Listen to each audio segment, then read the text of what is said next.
Hello everyone. Most of the times we are confused as to how to deal with pain. What treatment worked last time may not seem to work anymore.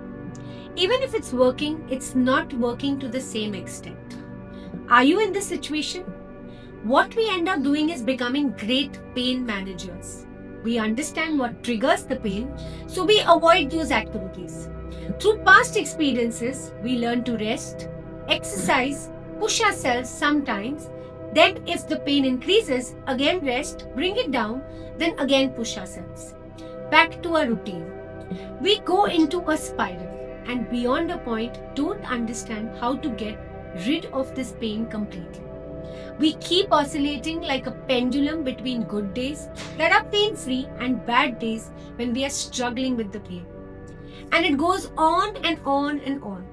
Then, unfortunately, some of us start accepting this pain as a part of our life. It's time to break this spiral and become completely pain free with an effective step by step process. Once the first consultation is done and you have chosen to sign up for the program, then we begin our sessions. Work is done on all levels: physical, psychological, physiological, mental, and emotional. Usually the pain occurs in a particular muscle group, but there are ancillary areas that also go through the residual pain. Only treating the pain point is incomplete.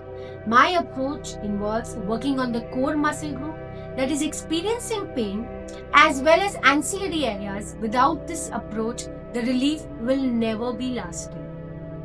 Then again, with pain in one area, we tend to stiffen the entire body.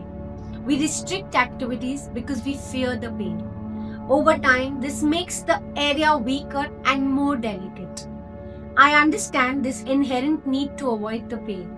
If the area of pain is too delicate and sensitive for stretches and asanas, we start indirectly with energizing the area through breathing. This releases the spasms and the inflammation. Here's something else that might surprise some of you. But there are emotional triggers of pain too. Without us realizing it, our basic nature and some of our deep-rooted emotions can be the triggers for our pain. By working on the breath and the mind, we change these bhavas or attitudes. Because as much as we treat the pain on a physical level, it will never go away completely till we tap the mind and emotions and their triggers.